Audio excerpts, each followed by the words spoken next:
Class में polynomial की कुछ बेसिक चीज़ें पढ़ी थी, जैसे कि variable, constant, zero of polynomial etcetera.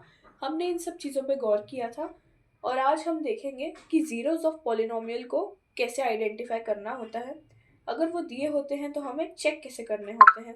आइए तो वैसे कुछ क्वेश्चंस करते हैं। तो अब हमें x की तीनों वैल्यूज़ पुट करके चेक करना है कि ये उसका ज़ीरो ऑफ पॉलिनोमियल है या नहीं। आइए सबसे पहले 1 के लिए चेक करते हैं। हम p ऑफ 1 लिखेंगे और x की हर पोजीशन पे हम 1 को पुट करेंगे।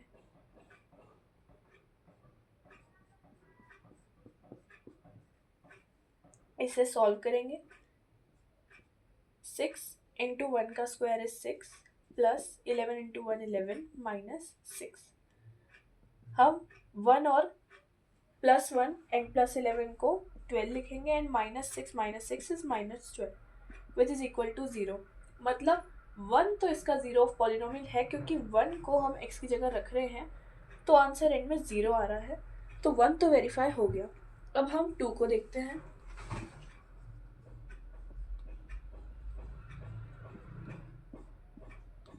x की हर पोजीशन पे हमें 2 को ही पुट करना है। 2 का क्यूब इज 8 माइनस 6 इंटू 2 का square which is 4 plus 11 2s are 22 minus 6 4s are 24 plus 22 minus 6। अब हम माइनस वाली जगह और प्लस वाली जगह को अलग अलग कर लेंगे। 8 प्लस में है तो इसके साथ हम प्लस लिख देंगे।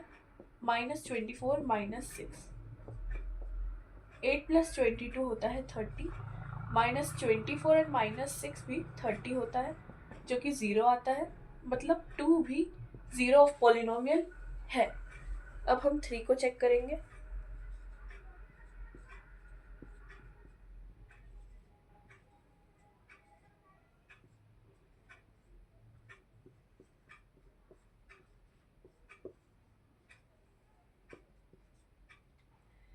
थ्री का क्यूब होता है 27। अगर आपको पता ना हो तो आप 3 इंटू 3 इंटू 3 करके देख सकते हैं। माइनस 6 इंटू 3 का square which is 9 plus 11 3s are 33 minus 6, 9 6 are 54 plus 33 minus 6। अब हम प्लस और माइनस वाली पोजीशंस को अलग अलग कर लेंगे। माइनस 54 माइनस 6, इसलिए काम आसान हो जाता है और कन्फ्यूजन नहीं होता है, इसलिए मैं साइन अलग अलग कर लेती हूँ शुरू में ही। 27 plus 33 is 60, minus 54 and minus 6 is also 60। तो मतलब ये तीनों इस पॉलिनोमियल के लिए ज़ीरो ऑफ पॉलिनोमियल है x की पोजीशन पे रखने के बाद। इस तरह से ये वेरीफाई किया जाता है। आप एंड में लिख सकते हैं yes all are zeros of polynomial.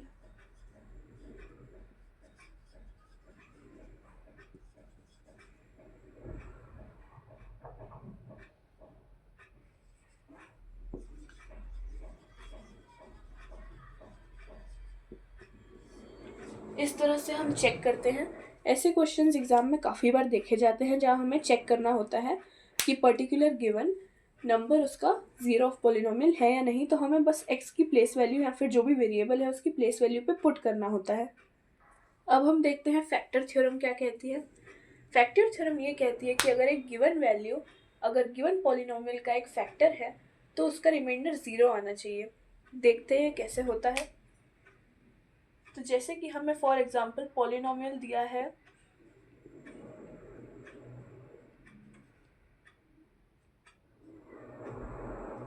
ये और गिवन वैल्यू दी हुई है x प्लस 1।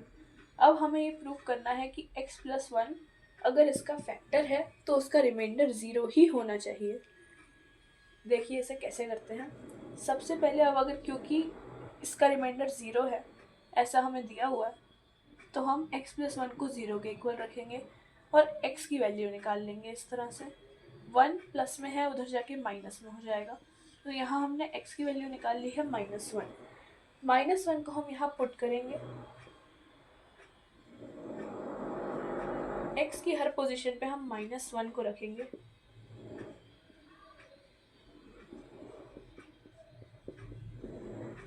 इस तरह से -1 का क्यूब भी -1 ही होता है, तो 2 इंटू -1 इज -2। -1 का स्क्वायर +1 होता है, बट -9 इंटू +1 भी -9 होता है। Plus minus minus +12, 9, 10, 11 and 12 -12 + 12 is equals to 0। यही कहती है फैक्टर थ्योरम कि अगर गिवन वैल्यू, अगर गिवन पॉलिनोमियल का फैक्टर है तो उसका रिमाइंडर 0 ही आएगा। इससे जस्ट अपोजिट होती है रिमाइंडर थ्योरम।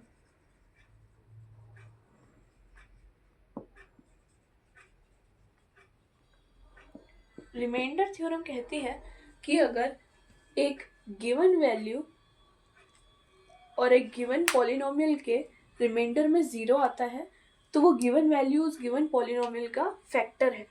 मतलब इनका डिफरेंस समझो, बहुत बारीक डिफरेंस है, दोनों एक दूसरे का बिल्कुल कन्वर्स है, पर काफ़ी इंपॉर्टेंट थ्योरम है। फैक्टर थ्योरम कहती है कि अगर एक गिवन वैल्यू एक गिवन पॉलिनोमियल का फैक्टर है तो उसका रिमाइंडर 0 आएगा। और रिमाइंडर थ्योरम कहती है कि अगर एक गिवन वैल्यू और एक गिवन पॉलिनोमियल को डिवीजन करने पर रिमाइंडर 0 आता है तो गिवन वैल्यू गिवन पॉलिनोमियल का एक फैक्टर है। बिल्कुल कन्वर्स है दोनों। चलिए रिमाइंडर थ्योरम भी देखते हैं। ये है इन दोनों का डिफरेंस। रिमाइंडर थ्योरम कहती है कि अगर गिवन पॉलिनोमियल गिवन वैल्यू से डिवाइड होता है तो उसके रिमाइंडर में यही नंबर 0 बन के आता है। इसकी वैल्यू रखने पर x माइनस ए एक रियल नंबर है, कोई भी गिवन नंबर 1, 2 या कुछ भी हो सकता है। उसकी वैल्यू निकाल के अगर हम a की वैल्यू पुट करेंगे x को तो उसका रिमाइंडर 0 आएगा। ये कहती है रिमाइंडर थ्योरम। फैक्टर थ्योरम हमने अभी देखी, अगर गिवन वैल्यू गिवन पॉलिनोमियल का एक फैक्टर है तो उसका रिमाइंडर 0 आएगा। आपको इसका डिफरेंस समझना बहुत इंपॉर्टेंट है। ये काफ़ी इंपॉर्टेंट थ्योरम्स हैं, इसे आप चाहें तो लिख लें।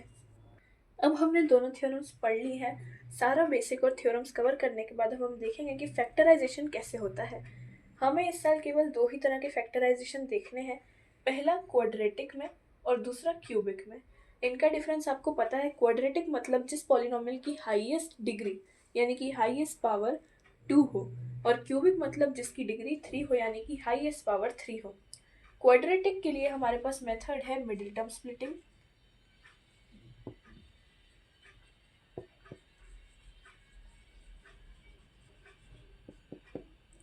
और क्यूबिक के लिए हमारे पास मेथड है लॉन्ग डिवीजन।